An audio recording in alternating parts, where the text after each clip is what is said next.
Hello students, इस lecture में हम जीमन इफ़ेक्ट के बारे में डिस्कस करेंगे। तो जीमन इफ़ेक्ट क्या होता है? तो सबसे पहले जो जीमन है 1896 में फाउंड किया गया था एक्सपेरिमेंट के थ्रू। किस एक्सपेरिमेंट के बेस पे देखा गया कि आपने किसी भी एटम को एक्सटर्नल मैग्नेटिक फील्ड के अंदर जब प्लेस करने पर और उसकी जो इंटरनल मैग्नेटिक मोमेंट है उन दोनों के बीच में क्या देखी, इंट्रैक्शंस देखी कि उसका क्या इफेक्ट हुआ। जब आप किसी भी एटम्स को कहाँ प्लेस करते हो, एक्सटर्नल मैग्नेटिक फील्ड में, तो उसके इंटरनल मैग्नेटिक मोमेंट पे क्या इफेक्ट। इंटरनल मैग्नेटिक मोमेंट का मतलब है कि जैसे आपके पास मैंने बोल दिया कि J is equal to L plus S. अब J क्या है आपके पास, आउटर ऑर्बिट, और L प्लस एस क्या है, इसके इंटरनल कंपोनेंट्स। तो अगर J मैग्नेटिक फील्ड के अराउंड प्रिसीजन करेगा तो उसके इंटरनल कंपोनेंट्स कौन से होंगे, ऑर्बिटल और स्पिन पार्ट्स। ये दोनों भी मैग्नेटिक फील्ड के अराउंड प्रिसीजन करेंगे। ठीक है, तो ये आपके पास इंटरनल मैग्नेटिक फील्ड है।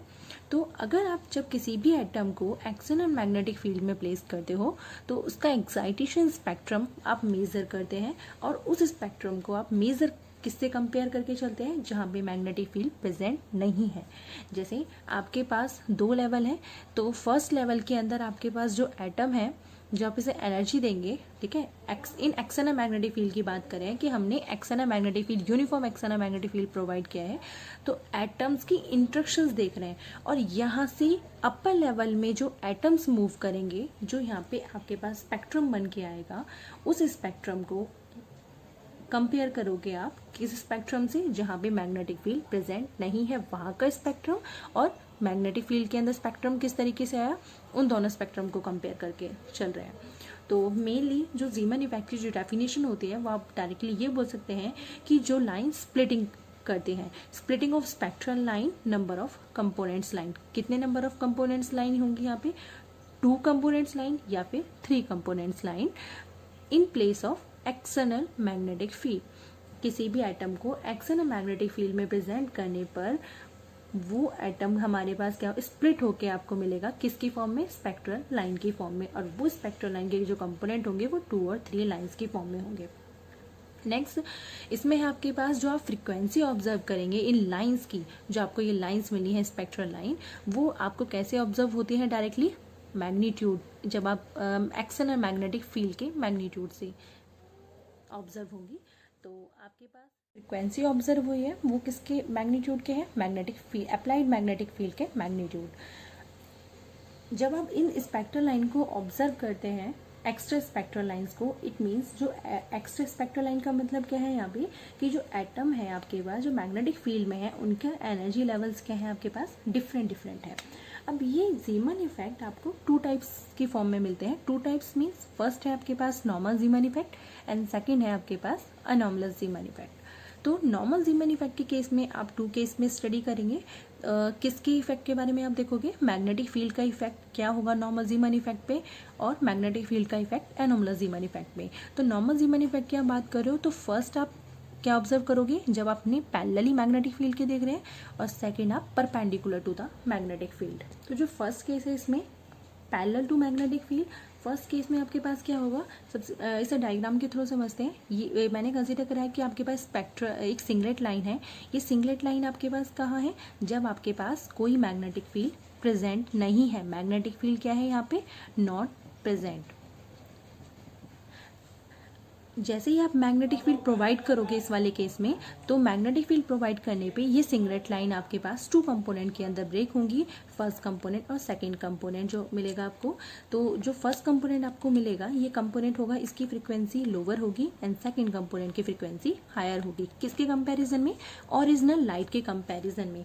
अब यहाँ पे मिड में अगर ये 3 कंपोनेंट्स में होता तो आपके पास मिड में लाइट मिलती, लेकिन हम क्या ऑब्जर्व करें, पैरेलल में आपको कितनी लाइन्स मिलती है, 2 लाइंस मिलेंगी, एक लोअर एंड एक हाई फ्रीक्वेंसी पे। ठीक है, तो ऑब्जर्व जो आपके पास ओरिजिनल लाइट है वो ऑब्जर्व नहीं होगी, और इन दोनों के बीच, दो लाइन के बीच का जो डिस्टेंस होगा वो इक्वल नहीं होगा। जब इक्वल नहीं है, एक लोअर है और एक हायर है, तो हम क्या बोल सकते हैं, आपके पास जो कंपोनेंट मिल रहे हैं आपके आउटर कंपोनेंट, जिसको आप किससे रिप्रेजेंट कर रहे हो, सिग्मा कंपोनेंट से, इन दोनों कंपोनेंट्स को, आउटर कंपोनेंट्स को। जब सिग्मा कंपोनेंट्स हैं तो अब ये दोनों कंपोनेंट्स कैसे हैं, हमारे पास पोलराइज है, मतलब सेम है, हमारे पास पोलराइज है तो इसका मतलब किस तरीके से पोलराइज है, किस में, सर्कुलर, इलिप्टिकल। तो हमारे पास अगर एक की नेगेटिव और एक की पॉजिटिव है तो पॉजिटिव का मतलब क्लॉकवाइज डायरेक्शन हो रही है और नेगेटिव का मतलब एंटी क्लॉकवाइज डायरेक्शन। दोनों की डायरेक्शन क्या होंगी यहाँ पे, अपोजिट होंगी। तो ये चीज लिखे अपने, outer component circularly polarise in opposite direction, the outer component is sigma component and while middle is absent. ये मिडल वाली लाइट एब्सेंट होगी। नेक्स्ट सेकंड केस के अंदर जब आप इसे कैसे प्लेस कर रहे हैं, perpendicular to the magnetic field, तो ये कंपोनेंट्स लाइन आपको किस तरीके से सीन होंगी, 3 कंपोनेंट्स के अंदर। अब ये 3 कंपोनेंट्स में जो इसके 2 कंपोनेंट्स होंगे वो आपके पास ओरिजिनल लाइन के दोनों साइड में होंगे और इन सब का डिस्टेंस क्या होगा, ओरिजिनल लाइन के इक्वल होगा। कैसे, जैसे आपने ये प्लेस किया था, यहाँ पे कोई भी मैग्नेटिक फील्ड नहीं था। जब कोई मैग्नेटिक फील्ड नहीं है तो आपको सिंगल लाइन ऑब्जर्व होगी। मैग्नेटिक फील्ड प्रेजेंट करते ही, किसी भी एटम को मैग्नेटिक फील्ड में प्रेजेंट करते ही ये आपको 3 कंपोनेंट्स की फॉर्म में दिखाई देंगे। अब ये 3 कंपोनेंट जो मिलेंगे आपको, जो मिडल कंपोनेंट्स है उसको आप पाई कंपोनेंट्स की फॉर्म में रिप्रेजेंट करेंगे और इसके जो आउटर कंपोनेंट्स होंगे वो आपके पास सिग्मा कंपोनेंट्स की फॉर्म में होंगे। अब ये जो इन आउटर कंपोनेंट्स का जो डिस्टेंस है यहाँ पे सिमिलर होगा, इस फर्स्ट वाली लाइन का डिस्टेंस ओरिजिनल लाइन से और इस वाली लाइन का इस वाले डिस्टेंस, दोनों ये डिस्टेंस क्या है यहाँ पे, इक्वल। तो ये चीज़ें आपको perpendicular to magnetic field observe होंगी। एंड नेक्स्ट है आपके पास एनॉमलस ज़ीमन इफेक्ट। अब जो आपने नॉर्मल ज़ीमन इफेक्ट पढ़ा है वहाँ पे जो स्प्लिटिंग लाइन मिल रही है वो 2 और 3 कंपोनेंट्स की फॉर्म में, बट एनॉमलस ज़ीमन इफेक्ट के केस में अब वही जो ट्रांजिशन होगा या जो स्पेक्ट्रल लाइंस जो आपको स्प्लिट होकर मिलेंगी वो मल्टीप्लेट लेवल्स की फॉर्म में। अब मल्टीप्लेट लेवल मतलब 3 कंपोनेंट से ज़्यादा होंगी तभी आपके पास एनॉमलस ज़ीमन इफेक्ट होगा। तो एनॉमलस ज़ीमन जो होता है आपके पास जनरली ऑब्जर्व हो जाता है, बल्कि नॉर्मल ज़ीमन इफेक्ट बहुत रेयरली केस के अंदर अकर होता है। तो नॉर्मल ज़ीमन इफेक्ट को आप नॉर्मली क्यों बोलते हैं, क्योंकि ये आपके पास क्लासिकल थ्योरी को एक्सप्लेन करता है, जबकि एनॉमलस ज़ीमन के इफेक्ट के अंदर आप क्लासिकल थ्योरी को एक्सप्लेन नहीं कर पाते। वो हम नेक्स्ट डेरिवेशन के थ्रू समझेंगे कि क्लासिकल थ्योरी किस बेस पे हमने बोली है कि कैसे एक्सप्लेन कर रहे हैं। तो अब एनॉमलस ज़ीमन इफेक्ट के अंदर मैंने कंसिडर करी एक सिंगलेट लाइन, जैसे आपने नॉर्मल के अंदर प्रेजेंट की थी। अब ये लाइन कब है, जब मैग्नेटिक फील्ड प्रेजेंट नहीं है आपके पास। जैसे ही आप इसे मैग्नेटिक फील्ड प्रेजेंट करोगे तो आपके पास लाइन स्प्लिट होंगी, लेकिन ये लाइन मैंने सिर्फ क्या बोला, ये सिंगलेट लाइन ली है तो आपके पास 2 या 3 कंपोनेंट्स के अंदर मिलेंगी सिंगलेट लाइन। लेकिन बात किसकी कर रहे हो, एनॉमलस की। तो एनॉमलस के केस में आपको कैसा स्ट्रक्चर लेना है, डबलेट स्ट्रक्चर लेना है सिंगलेट लाइन का without magnetic field. Magnetic field provide करते ही अब ये दोनों लाइंस किस फॉर्म में ब्रेक होंगी हमारे पास, ये तो 4 कंपोनेंट्स में ब्रेक होगी और ये वाली लाइन किस में, 6 कंपोनेंट्स में। नेक्स्ट फिर इसी तरीके से अगर आपके पास कोई नेक्स्ट होगा, फिर कितने भी मतलब 3 से ज़्यादा कंपोनेंट्स हो सकते हैं। अब ये जो 4 कंपोनेंट्स के अंदर ब्रेक हुई है तो अब आपके पास इसमें आउटर कंपोनेंट्स क्या होंगे, सिग्मा कंपोनेंट्स, और मिडल कंपोनेंट्स पाई कंपोनेंट्स जो आप रिप्रेजेंट करते हो। तो आउटर कंपोनेंट्स हो गए सिग्मा और मिडल कंपोनेंट्स पाई। इसी तरीके से इसमें जो 6 कंपोनेंट्स हैं, अब 6 कंपोनेंट्स में से आप पेयर बना सकते हो, मतलब जो आउटर वाले पार्ट्स सिग्मा और मिडल वाले पार्ट्स पाई। तो पेयर्स की फॉर्म में ले लो, पहले मिड वाले को हम रिप्रेजेंट करते हैं 2 पाई कंपोनेंट्स फॉर्म, एंड लास्ट ये इस ओरिजिनल लाइट से इधर साइड वाले जो है आपके पास ये 2 सिग्मा कंपोनेंट्स और इधर साइड वाले 2 सिग्मा कंपोनेंट्स, ये आपके पास एनॉमलस पैटर्न को रिप्रेजेंट करते हैं।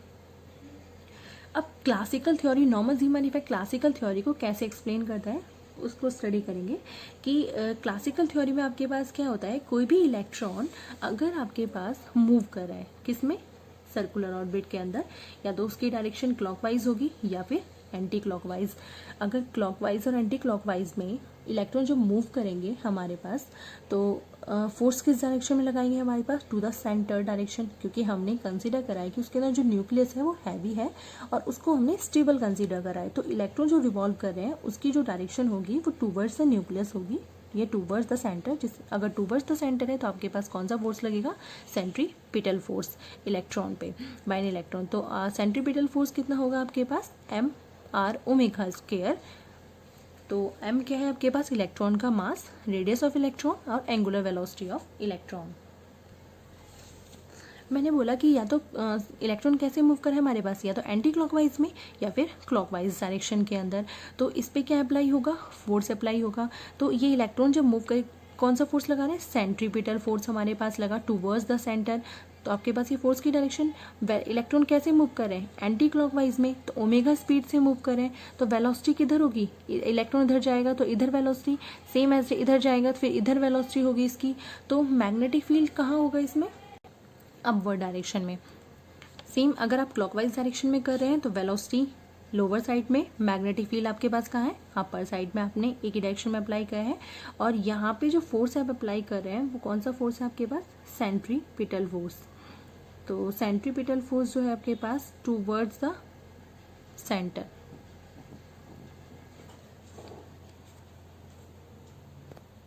यहाँ पे जो डायरेक्शन होगी फोर्स की इनवर्ट होनी चाहिए, जैसे यहाँ पे इनवर्ट है क्योंकि हमने बोला है सेंट्रीपिटल फोर्स अप्लाई हो रहा है, लेकिन इधर देखो इलेक्ट्रॉन कहाँ मूव कर रहा है आपके पास, क्लॉकवाइज डायरेक्शन में।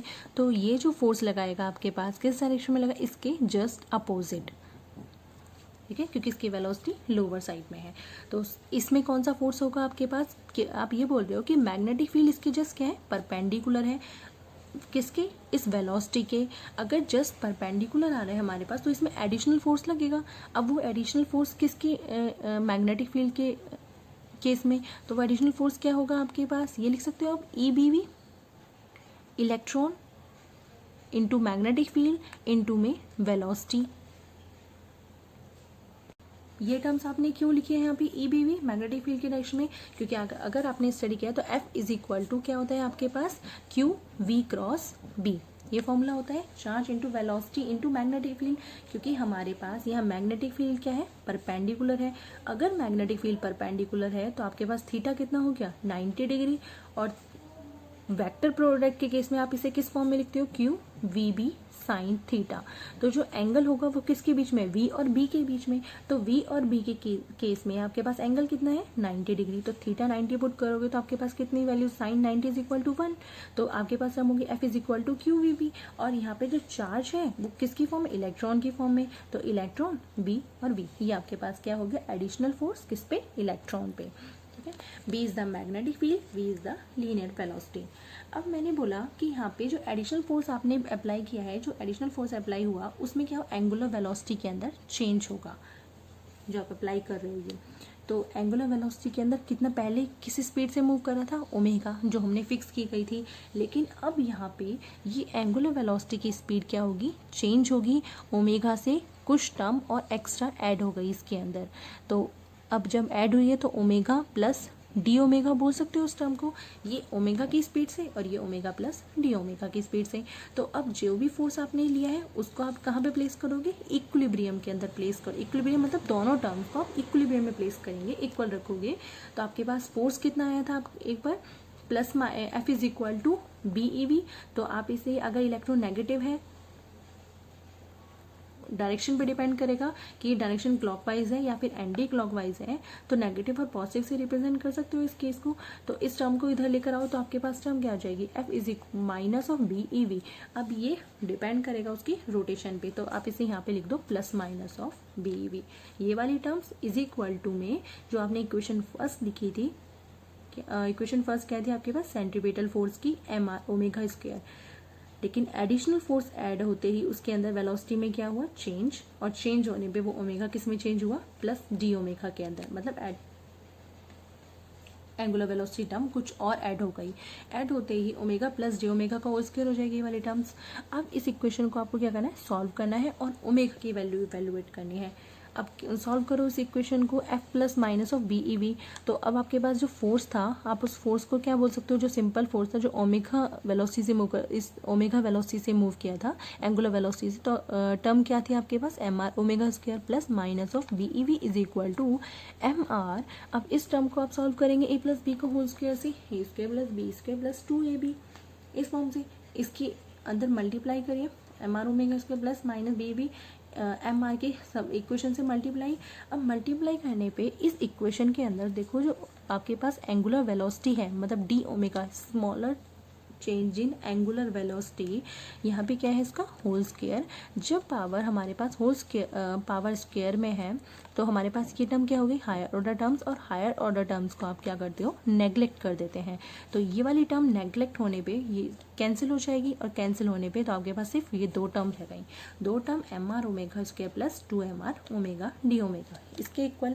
अब इन दोनों में ये वाली टर्म एक दूसरे से cancel out, plus minus B V क्या कैलकुलेट करना है, ओमेगा मतलब एंगुलर वेलोसिटी निकालनी है, ओमेगा या डी ओमेगा, ओमेगा मतलब कितना चेंज आया था उसके एंगुलर वेलोसिटी में, ओमेगा के साथ आपने क्या टर्म ऐड की थी, डी ओमेगा, तो टर्म हो जाएगी डी ओमेगा। तो बी ई वी टर्म्स आपके पास किस फॉर्म में आ रही है आपके पास, D omega B E V divide by 2mr omega. तो यहाँ से आप वेलोसिटी की वैल्यूज पुट करो, वेलोसिटी किसके इक्वल होती है, किसकी टर्म्स में लिखनी है आपको, एंगुलर वेलोसिटी की टर्म्स में, तो v is equal to R omega, ये वाली इक्वेशन यहाँ सब्सटीट्यूट करो, आर ओमेगा से आर ओमेगा कैंसिल, तो ई बी अपॉन में 2m, या फिर वी आर ओमेगा, तो इस टर्म को v पुट कर दो, v से v कैंसिल, तो आपके पास डी ओमेगा आ जाएगा plus minus E B upon में 2m। ये टर्म आपके पास क्या आ गई, rate of change in angular velocity plus minus E B upon में 2m। अब इस टर्म को आपको फ्रीक्वेंसी की टर्म्स में लेकर आना है, उसे आप कन्वर्ट कर सकते हैं वेवलेंथ की फॉर्म में। अब हमें क्यों करें, क्योंकि जीमन में लाइट्स जो लाइन थी स्पेक्ट्रल लाइन स्प्लिट हो रही हैं 2 और 3 कंपोनेंट्स की फॉर्म में, तो उनकी अपनी वेवलेंथ है। हमने क्या पढ़ा था कि फ्रीक्वेंसी किसके इनडायरेक्टली प्रोपोर्शनल होती है, एक्सटर्नल मैग्नेटिक फील्ड के मैग्नीट्यूड के, तो हमें इसे फ्रीक्वेंसी की टर्म्स में लेकर आ सकते हैं। अगर वही टर्म इसे वेवलेंथ की टर्म्स में कन्वर्ट कर दे तो हमारे पास rate in change in wavelength term आ जाएगी, तो वो टर्म रिप्रेजेंट करेगी आपके पास जीमन शिफ्ट की स्पेक्ट्रल लाइन की, क्योंकि उन दोनों लाइंस के बीच में जो एक लाइन स्प्लिट हो रही है आपके पास 2 और 3 कंपोनेंट्स में, तो कितनी शिफ्ट हुई है, इनके बीच का डिस्टेंस कितना है। तो पहले आप इसे कन्वर्ट करोगे फ्रीक्वेंसी में, तो ओमेगा को आप क्या लिख सकते हैं, omega is equal to 2 pi frequency, angular velocity is equal to 2 pi frequency, ये वाली टर्म्स यहाँ सब्स्टिट्यूट करो, 2 पाई फ्रीक्वेंसी, ये टर्म्स आपके पास ये हो जाएगी, 2 पाई फ्रीक्वेंसी मतलब smaller change in angular velocity है, तो smaller change in frequency is equal to plus minus E B upon में 2m। डी फ्रीक्वेंसी कैलकुलेट करो, plus minus E B upon में 4πm आ गया। सेम अब आपको ये टर्म्स किस में वैल्यूएट करनी है, वेवलेंथ की टर्म्स में। जब आपने फ्रीक्वेंसी की टर्म्स में वैल्यूएट कर दिया तो आप इसे वेवलेंथ की टर्म में इजीली चेंज कर सकते हैं। कैसे, क्योंकि speed of light is equal to frequency into wavelength होती है। फ्रीक्वेंसी कैलकुलेट करो c बाय लैम्डा, टर्म्स यहाँ से डी फ्रीक्वेंसी वैल्यूएट करो, टर्म्स आ जाएगी minus c by lambda square D lambda की टर्म्स में। अब ये वाली टर्म्स आपको कहाँ सब्स्टिट्यूट करनी है, इस वाली इक्वेशन में, क्योंकि आप वेवलेंथ के टर्म्स में निकाल रहे हैं। Minus c by lambda square D lambda is equal to plus minus E B upon में 4πm, तो आपके पास डी लैम्डा की वैल्यूज आ गई plus minus lambda square by C E B upon में 4πm, और जो डी लैम्डा है चेंज इन वेवलेंथ टर्म, जिसे आप क्या बोलते हैं, Zeeman shift of spectral line.